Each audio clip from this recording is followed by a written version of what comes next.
This is the Authentic Dating series brought to you by Ahmad and David, where we explore what it takes to have a dating life you're excited about. Hey guys, I'm David. I'm Ahmad. And this is the Authentic Dating series. So we have a very special guest with us on this episode. He's from a company called Milk for Tea. His name's Daniel. And we'll be getting into this episode in a bit. But before we do that, we just want to remind you a bit about who we are and what we're up to. So as I said, I'm Ahmad. And David and I created this podcast like late 2018 to really share what we've learned through our journey of relating and relationships. And how much we transformed in that space by becoming more in tune with how we really felt about what we wanted in life. And what we discovered was by being open and vulnerable to how we really feel about things in life and then being able to express that openly in the world, we really started to develop the deep and meaningful connections that we desired. And this is what this podcast is born from, a space to share our journey of what we've learned and why it's important for all men to get in touch with their emotions. And I think it's a really apt sentence you say there, because it really ties in deeply to building confidence, and we go into a lot more of that detail during the episode about how that vulnerability helps you build confidence in ways that, you know, other ways that it can't. But I just want to say a big thank you to our listeners. Like, we just passed quite a large milestone in terms of number of listens. And I just want to say thank you to everyone that shares our podcast, that posts around it on Instagram and sends us messages about what they've enjoyed, the points and so forth. Like, it's I feel very humbled that people sit down every week to listen to us talk and love what we have to say and the difference that we've been able to make in people's lives, and like actually making a difference in how they're relating and how they're feeling about their dating lives, and not just feeling about dating lives, actually how they're moving forward into new realms within their dating lives. So that's really beautiful to hear, and, you know, keep sharing. Yeah, just to add to that, David, you mentioned we just surpassed a number. You didn't say what the number is. We've just surpassed 10,000 unique listens. And like across all the podcasts that we've done. And I guess in relation to some podcasts, maybe that's not a lot, but for us, you know, we started from scratch, from zero, and with the best of our resources and whatever, we just keep putting out content. And to surpass 10,000 unique listens, I did the maths. That's literally, given the 50 episodes we now have, that's an average of 200 unique listens per episode. Wow. Yeah, it's pretty impressive. So if you want to advertise to 200 unique people per episode, please get in touch with us with your wares and dealings. But on a serious note as well, I know David and I, we have a goal. We want to get this podcast at least 10,000. Was in a month, right? We'd love to get that goal to 10,000 a month, and so please do share. If you like what we're up to and you believe in our message and it resonates with you, whether a man or a woman, please share it with the people in your lives, men and women. Let's get this message out there, because it is a beautiful message, and it's really, as David said, we're making a real difference and impact in people's lives.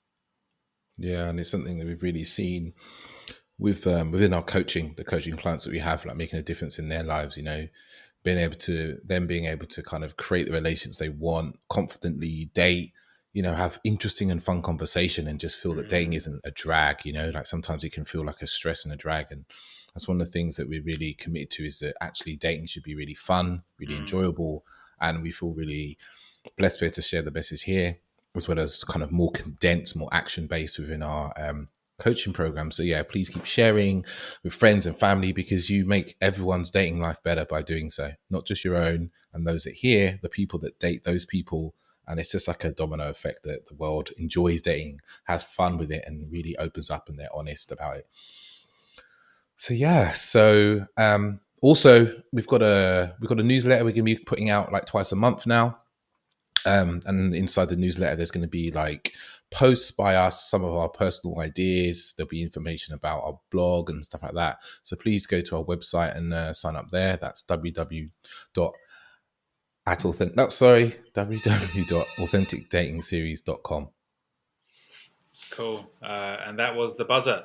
So moving on to, so what else? I think I think that's the main pieces. I think just the last bit to say really is, again, thanks to all the listeners, and if you haven't done so already, to please subscribe, rate and review our podcast. In terms of Apple, like on their podcast platform, that really helps us to get more exposure and be seen by more people. It's just the way the algorithm works.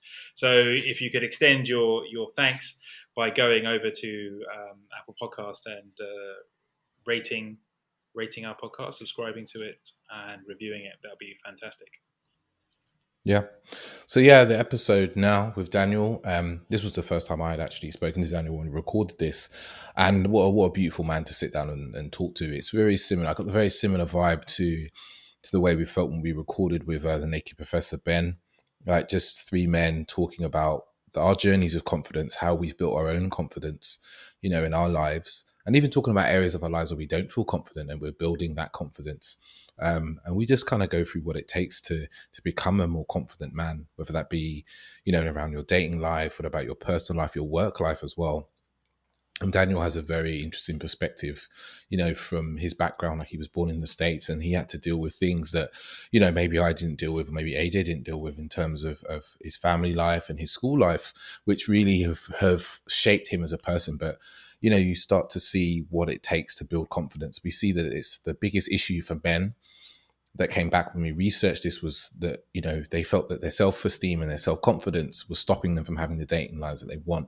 And inside this episode, you really get nuggets of information, of actions you can take away in terms of what it takes to build that confidence to a place where you're moving through the world in the way that you'd like to, you're creating the relationships you want, you're having the dates that you want. And also, like, I don't like to discount this, like actually having the sex you want, because it's a big part of confidence as well.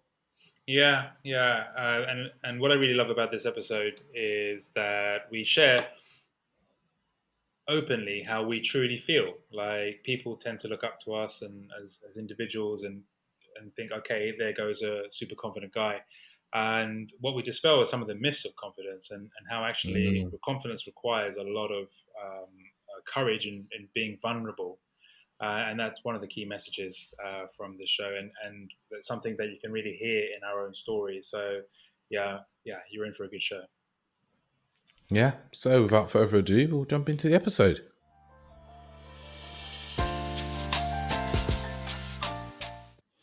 So, hey guys, we've got a very special guest with us today. His name is Daniel Edmund, and he represents a company called Milk for Tea, who's really promoting some awesome stuff for men in the world.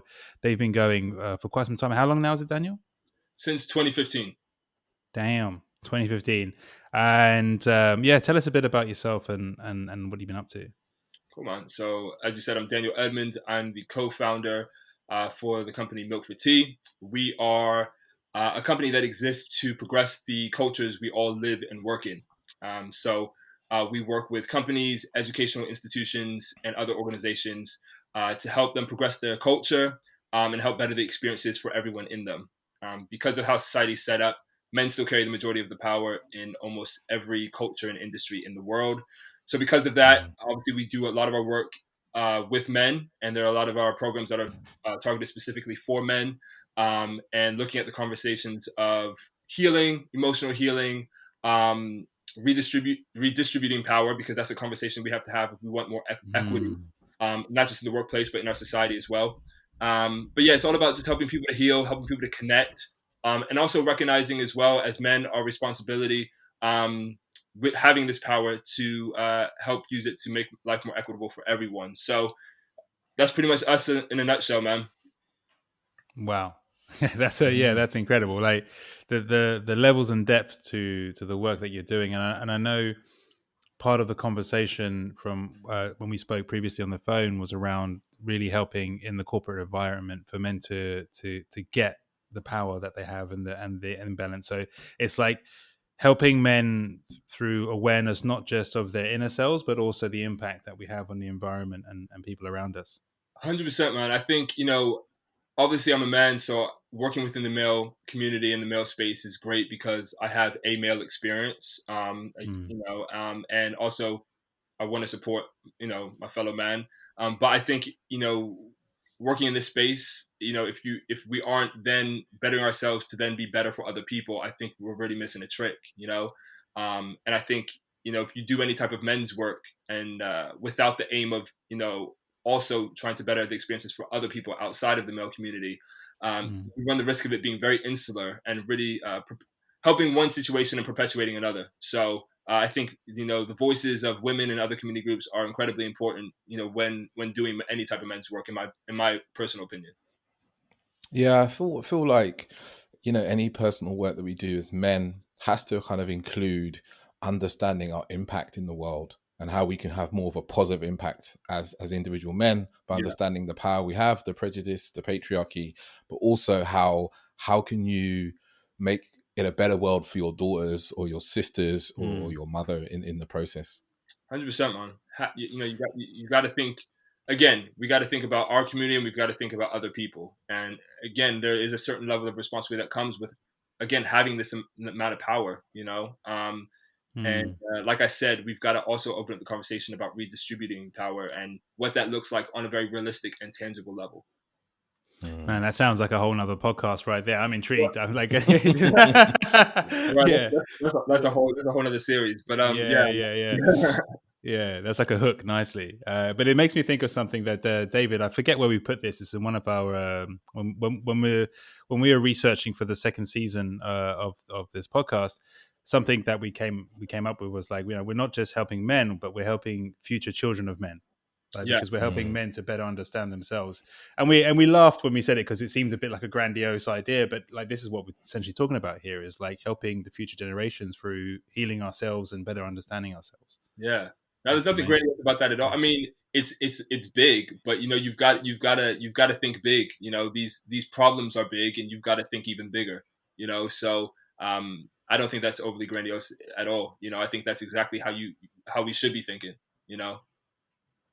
Boom. So I mean, there's so much that you could talk into, but what we really wanted to hear from you today is, especially given all the work that you've done with men, is first to preface is like we get a lot of men ask us questions about, especially around dating, but in their lives in general, around lacking confidence and lacking belief in themselves, and really feeling at lost with not knowing, despite everything that's out there that's available for people to read and this and that, feeling lost within themselves around like how can they better improve themselves, and is it even possible, or what should they be doing? So we wanted to like have a discussion with you and see what comes up out of that, especially from your experience. Yeah, for sure. I think the conversation of confidence is a very interesting one for myself in particular, because in a lot of ways, I feel like confidence has been a learned behavior for me. I think for the way I grew up, I was bullied from a very, very early age. I don't know a life without some type of bullying or critique or something like that, where people have been picking apart, who I am, or who they think I am, or or how I embody my masculinity. So if I was naturally confident, I wouldn't know, because I think for such a long time I've struggled with that. So I don't know if I'm a naturally confident person to begin with, but I can say that it's a learned behavior, and I'm 30 years old now, and I've done a lot of work to kind of get into a space where I am a lot more confident in myself, and it's all a journey. It's still a process, and I would say it's probably more like a daily process, to be honest, for me. But I think it's definitely a journey worth embarking on. I think confidence in itself, I think it's a symptom. It's not a cause. So I would say anyone who's struggling with confidence, I would say that is, like I said, a symptom of an underlying core issue. So I think what it's about is really taking some time to reflect, think, be honest with yourself about where some of that insecurity and lack of confidence is coming from. So for me, again, I trace mine all the way back to my childhood. Being bullied, being called a faggot, being called every name under the sun, man. I've heard it all. And so for me, that has hurt my confidence to such a degree that I've had to really do so much of work, particularly in my 20s, to just get to a place where I even like myself, rather, let alone love myself, And so, and that's the work I had to do. And a lot of the confidence came, the more I healed, the more confident I became. And so I would encourage a lot of the men out there listening, or whoever is listening, however you identify, is to really start the process of healing emotionally, because one of the benefits of that, I personally think will be a raised sense of confidence, at least in that way. So there's a few things that come into mind, but just to clarify, because I know not everyone gets the word healing. Like, what is it when you refer to it? What are you referring to when you say healing emotionally? No, good question. So when I say emotional healing, I mean understanding certain types of trauma. I think a lot of the way we act and a lot of our viewpoints and perspective we have of ourselves and the stories we tell ourselves, a lot of times come from childhood, and obviously there's stuff that happens along the way, of course. But when I say emotional healing, I mean actually really like healing from preconceived notions that people have had about us or we have about ourselves. But ultimately, what I really mean is about changing the story that we tell ourselves. And there's a lot of different forms of healing. Forgiveness is healing. That's a whole other podcast. About forgiveness, forgiving ourselves, forgiving others, forgiving the world. So there's a certain currency that forgiveness has when it comes to healing. Reconciliation, has healing in it. Learning to love yourself has healing in it. There's a lot of different things, that you can do to heal. But ultimately, I think it starts with us. And for me personally, I've had to just do a lot of work in kind of unpacking different thoughts and feelings and viewpoints I have of myself and other people. And that in itself, that process is healing in a way. There's a healing from just talking about the stuff you've been through. That carries a certain level of currency of healing, And so healing for me, I guess I would say, is anything that helps to restore your identity, restore your value system, and I think help to make you just realign you more with who you really are. If that makes sense. It makes sense to me. Yeah, totally.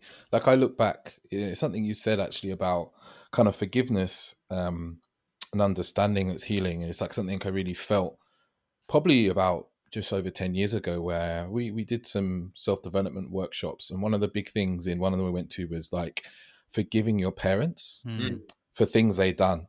And like I definitely carried around with this like dislike and anger with my father around, the way he treated me and stuff like that, but never voiced it, never spoke it into words to him.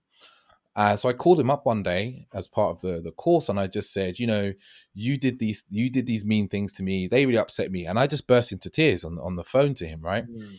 And I was expecting this kind of response from him, like, oh, what's wrong with you? Stop being silly. But he really just was like, I'm so sorry, I don't remember doing that. And if I did that, I really didn't mean it in that way. And for me, it was really, like you say, healing to hear him be more human than I always had him be in my head. It's like the story that I'd been telling myself, my dad, and like from those moments on, he was like a different person to me. I related to him differently. We could speak differently. And it gave me more confidence in speaking like my truth and my own pain with people, whether that be my mother, my father, and like later on in my own relationships. And like the process of just forgiving other people, because at the end of the day, when we're carrying around this kind of grudge or anger, it doesn't hurt the other person, it's hurting us. And it wears away at how we see ourselves. And there's a guilt in when when you're carrying a grudge, there's a certain guilt that you have, like feeling bad for having this feeling towards someone else. And that kind of erodes at you. 100%. It's again, like you said, it's the stories we tell ourselves. We've got to be careful of that. I remember my friend Josiane, who's actually the one who put AJ and I in touch. She told me that when we were in Jordan last year, we were talking about narratives and the stories we tell ourselves, and she was saying life is all about the stories we tell ourselves, and it's so true. I've always remembered that, and it really is. We tell ourselves, these things.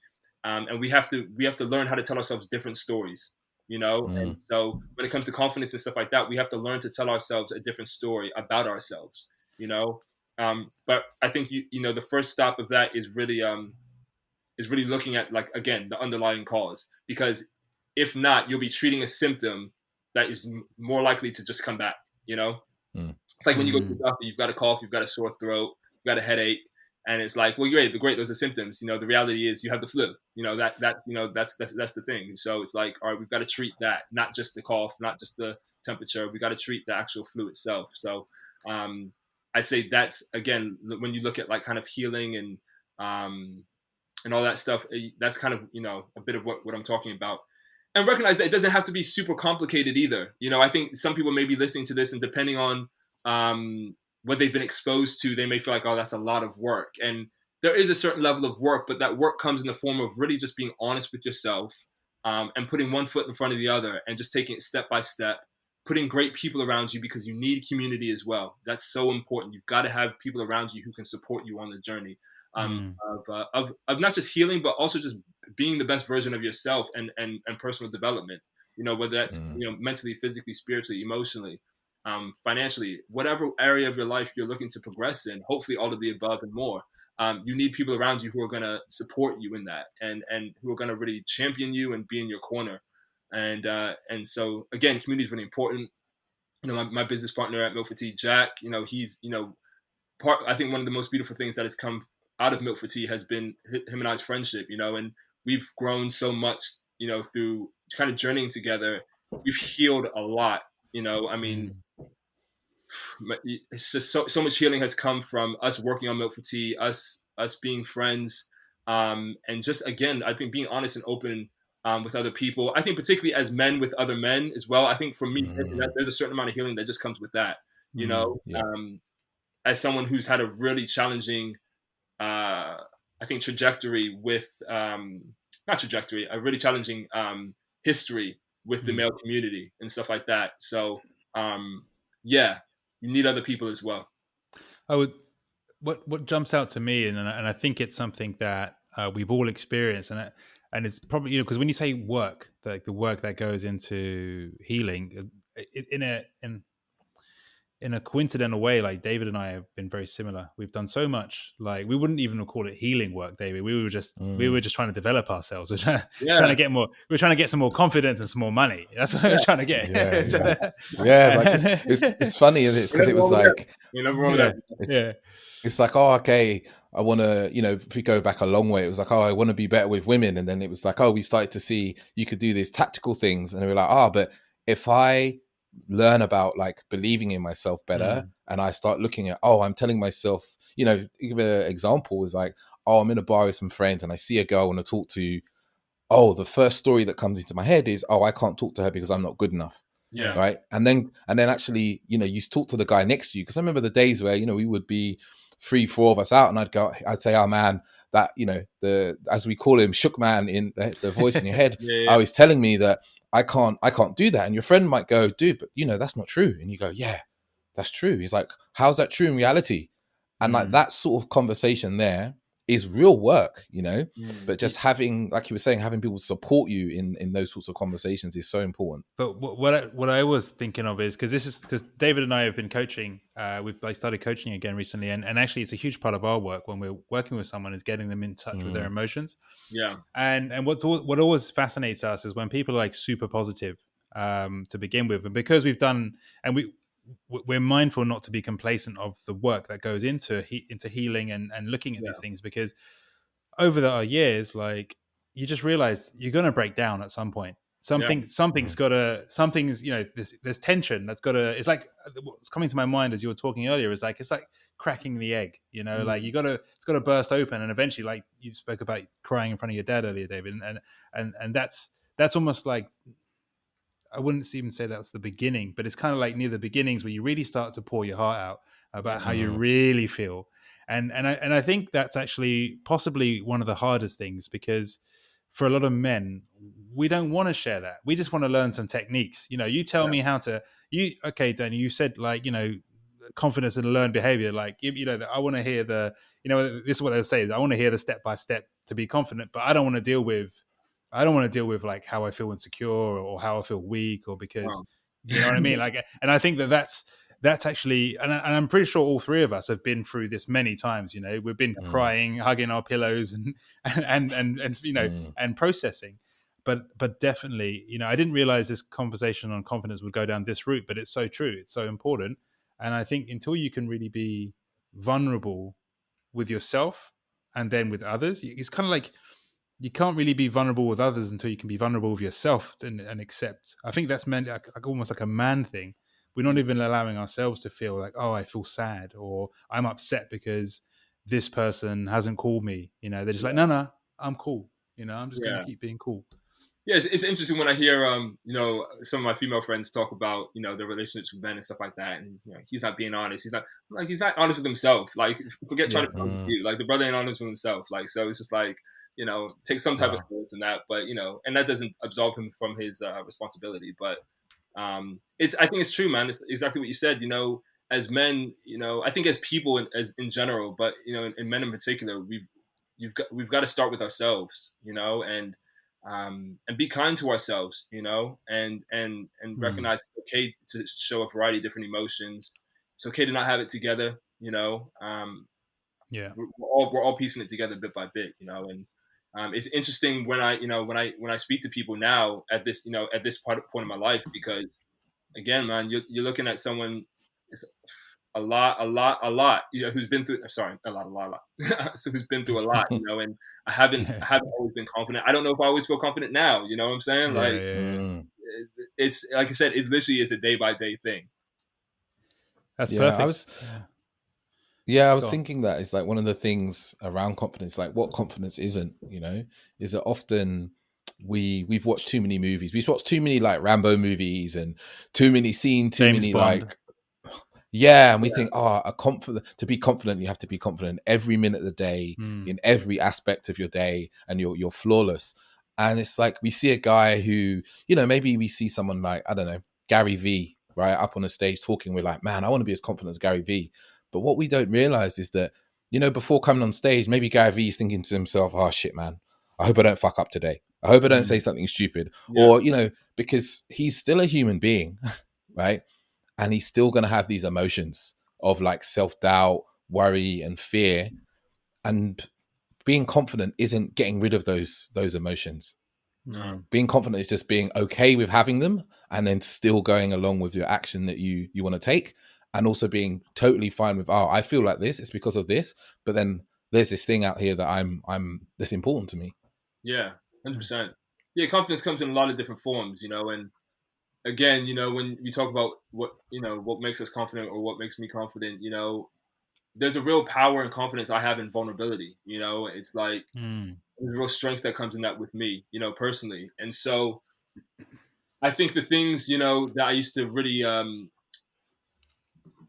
dislike in myself, and the things that I got bullied for growing up, are now at 30 the things that I'm really leaning into now even more, pressing into those things even more, and so and those things help to give me confidence, and because I'm being more of who I am, I'm being more of who I am, I used to get made fun of a lot for being really sensitive, for caring about people, for being into a lot of different types of music and all this stuff like that, and now those are the things that I'm just like, I literally when I'm praying and meditating in the morning and doing my stretches and stuff like that, I'm like, God, please just make me more kind. Please make me more caring. Please make me more loving. Like, please make me more sensitive. And like, that is my honest, like, prayer for myself, man, is just to make myself like more of those things, because I realized over time that actually that's where my strength lies. Like, that's actually where the power lies. And all these things that, we've kind of like have tried to cover up and like try to be something else, where actually that's really where the power is at. And so for me, it's kind of like, all right, let's just press into that. Like, don't run from it, press into it.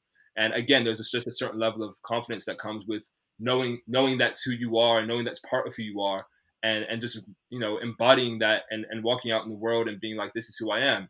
There's just, I think there's a confidence in that. There's a power in that, and yeah. And in some ways, again, I think there's some healing in that too, man, so it's like, it's a never ending journey. So what jumps to me is like, is again, it's something which I think, because I'm always trying to feel like what was it like when I first started my journey, and what would a lot of guys think, and especially this phrase, because you've used it a couple of times, is like being who I am, or being who I really am. Because I know for most people, they're just like, what the fuck does that mean? Like I am me, right? Like I'm out there, I'm being me, or and this was definitely when we were younger. They were always like, I'll just be yourself. You know, just Yeah. be yourself. You know, you don't do, just be. And then people are like, but my real self is like, you know, awkward and you know, like I struggle with words and stuff. And so it's like, how can that ever be cool? So I mean, I have a better understanding of that today. But how would you put it? Like, what does that mean to you when you say like being who I am? Being who I am and being myself. Yeah. Good question. Again, I mean, I don't want to get really meta, or I want to say things really. I want to say things really simply so that it lands. Yeah. I think to know yourself is to be honest with yourself. I think it starts with that, you know. And so for me personally, what it means for me again is like what I just said. You know, I'm a loving person. I'm a kind person. I'm a caring person. I'm sensitive, and I recognize that sensitivity is a real strength for me. You know, I've great empathy. You know, I'm great with people. I love building healthy relationships. I like to have fun. I like to have a good time. You know, and by good time I mean just being around good people, good conversation, good food. I love traveling.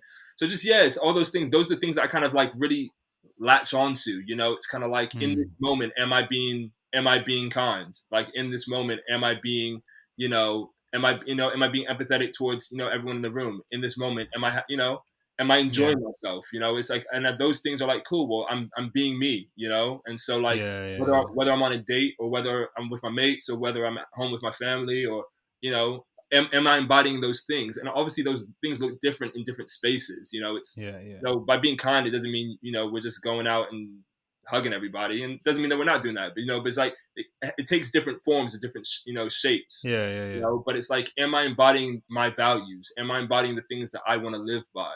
And if the answer is yes, great. And if the answer is no, all right, cool. How can we get back to being in a space where I am embodying those values? And remember, you can always go back. You can always realign at any moment. You know, sometimes I have to realign throughout the day. It's just like, I'm like, all right, I'm 2 o'clock. This situation has happened. I'm a little bit over here. Let me just come back into alignment, you know? And so, yeah. Oh, it looks like we've lost David. I'm not sure why, but it's cool. If he comes back. Yeah. What occurred to me just then as well is like, because I've been having some realizations recently around what it is to be myself. Yeah. And I hadn't realized it, going back to what you were saying around like childhood experiences. I hadn't realized there was a very deep-seated one in me, which I hadn't seen for a long time. And it was like a shame around being like a funny guy or being a joker. Yeah. And so, like, I can literally take this right back to a particular memory of being in primary school and a teacher telling me off for like having a joke. And then like to this day, like I'd like through my education, I always pursued more the sciences over the arts. Yeah. And now I'm like, hang on a sec, man. I really like talking and sharing and, weaving together ideas or even writing poetry. And so it's like when you can be true to yourself, like, and start to really look at it and think, what do I want? Not just like, oh, this is what fits into society, but what do I want for myself and what do I want for the world? I was going to talk. So what were we saying? We're saying that I think we're talking about identity. Like the real you. You said some really poignant things actually, just a few minutes ago about like kind of the unfolding of who we are. And I think there's a lot of value in that, man. I think the thing with identity, it's I think there are some core beliefs. I'm speaking myself personally now. There's some core beliefs I have. At the same time, too, we're always evolving. We're always evolving and we're always growing. And who I am now at 30 is very different to who I was at 20 and who I was at 25, at 15 and all that stuff. So we're always evolving. At the same time, too, I think there is a consistency when you have certain values. I think that's what I hope to always have, like whether I'm 30 or 90, Lord willing, I make it that long. There's certain values that I really do kind of anchor myself in, but there's ebbs and flows, I think, but I like the analogy of unfolding, man. I think that's really good language to use. Yeah. I mean, for me, my experience has always been about finding my truest expression, right? Like, and I like, you shared a lot about yourself growing up and your experiences, and especially being bullied and how that impacted you.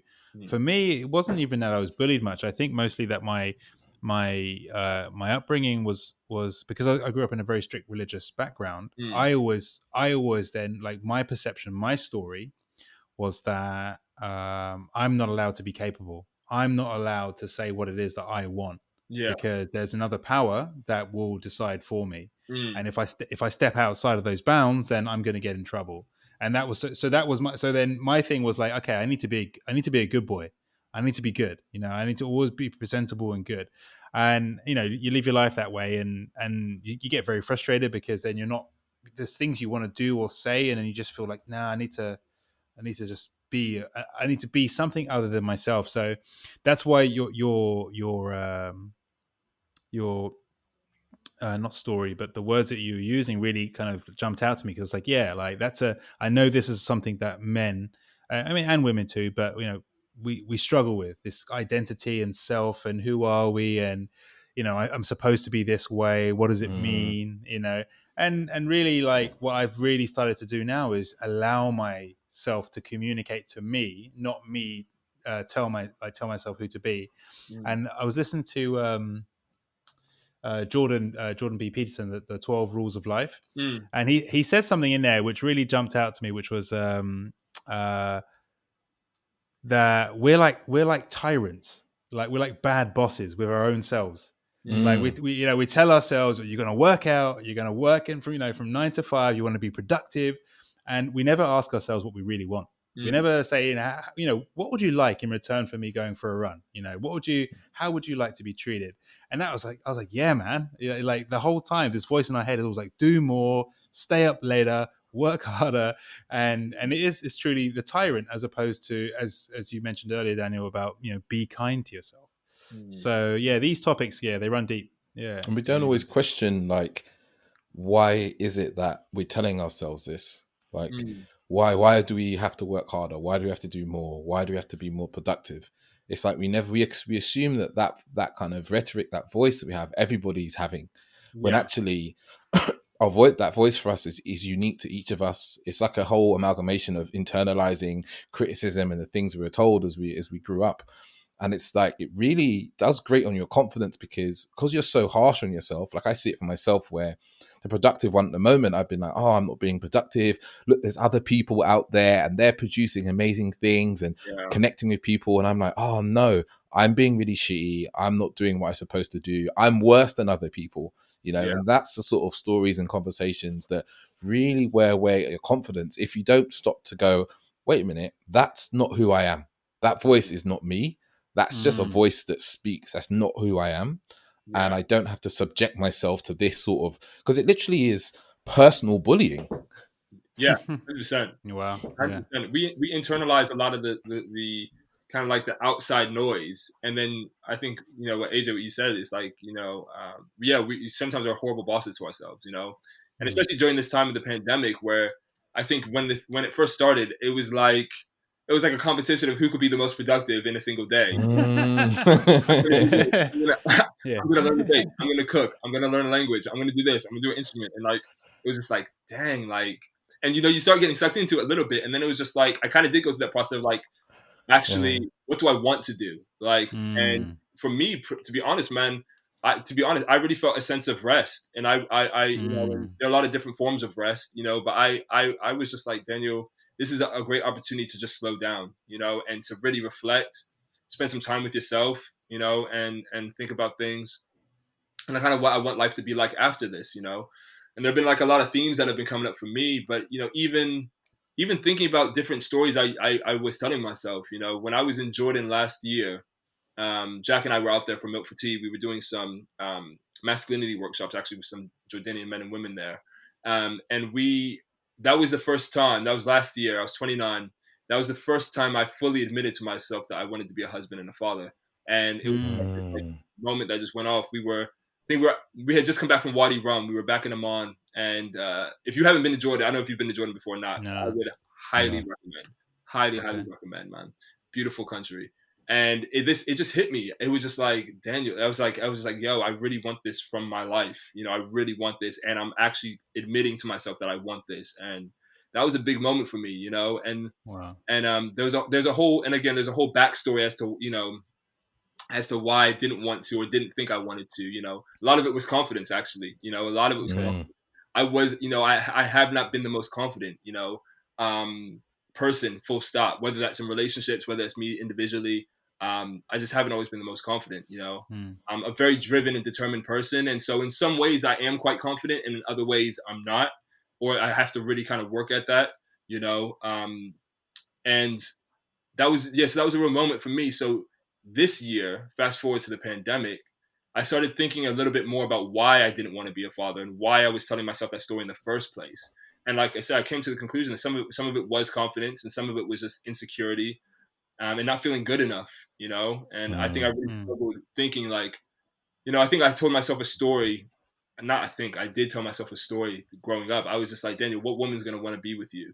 And that's the story I told myself, you know. And it was like, what woman's going to want to be with you? What woman's going to want to, you know, be partnered with, you know, you, who's, you know, has all this stuff, has all this baggage, have all these experiences, you know, and who's going to want you? Like who, like, and that's really what I told myself. And so it was easier for me to say that I didn't want to get married or didn't want to be a father, because that way I didn't have to even deal with that stuff. And that was the story I told myself for a long time. And even my parents and stuff like that, like everyone kind of knew, like, oh yeah, Daniel's always saying he doesn't want to be a father. He doesn't want to. Oh, really? Yeah. That was like, it was like a known thing. I was just like, cool, I'm good. Now, I mean, I wouldn't say it's just that, but it's just like, that's the main thing of it, man. Like, you know, I think for so long I just told myself that women wouldn't want me, you know, and you know, then you get into relationships and they don't work out, and that just reinforces these things, these ideas that you have of yourself. And so, I think that's been a real challenge and journey for me to get to this point where I'm now like, I can't wait, you know, I can't wait for that to happen whenever it does happen. And so, so again, and for me, I never really spoke about it with a lot of men in particular, because I was just like, for me, I was always like, well, most guys are really confident, so they wouldn't really understand, you know. I didn't really speak to a lot of guys about it, you know, because most guys are like, you know, just wanting to be in relationships, wanting to get married, and wanting to, you know, do that. And so I always, sometimes I didn't really feel like I fit in, because I was just like, this doesn't seem to be my experience, you know. I don't really have the confidence, you know, to be really kind of be in this space the way I want to, or show up the way I want to all the time. Now, sometimes I would, and sometimes I do. It's not all the time that you feel insecure, but again, it's enough for you to kind of think like, or for me to think that, hey, maybe this isn't something I actually want. Yeah. Wow. It sounds like you've really, you've had an incredible journey, like in terms of just the different challenges that you've had and what you've overcome, because that awareness is key. Because I'm sure there are many men right now, like you said, you're 30. There are men who are like 45 and 50 still saying the same story. Like, nah, it's not something that I want, and not recognizing that actually they're just fucking scared. And I mean, I would actually include myself. I'm not against being a father, but I definitely have something in me that's a bit like, but am I ready? Have I really got my shit together enough to be a dad? You know what I mean? I'm 36 now, you know, so it's like, really? The question is, yeah. I keep young, bro. Dave, how old are you? 36. Yeah. Mate, you guys are keeping well, bro. You guys are keeping well. Yeah. Hey. Yeah, man. Yeah. They say black don't crack, but brown, man. Brown's doing right still. Hey, right. Brown's good too, man. You got. I feel like it's like what I really resonated what you said about, you know, really felt it as you said it, because I felt it true for me for many years. It's like, you know, I had this thing about relationships, right? And I think this was a big confidence thing, like a big self-belief. I didn't believe I could make a relationship work. So my way of dealing with that was like, I don't want to be in relationships. And then there was also this kind of other thing that was running where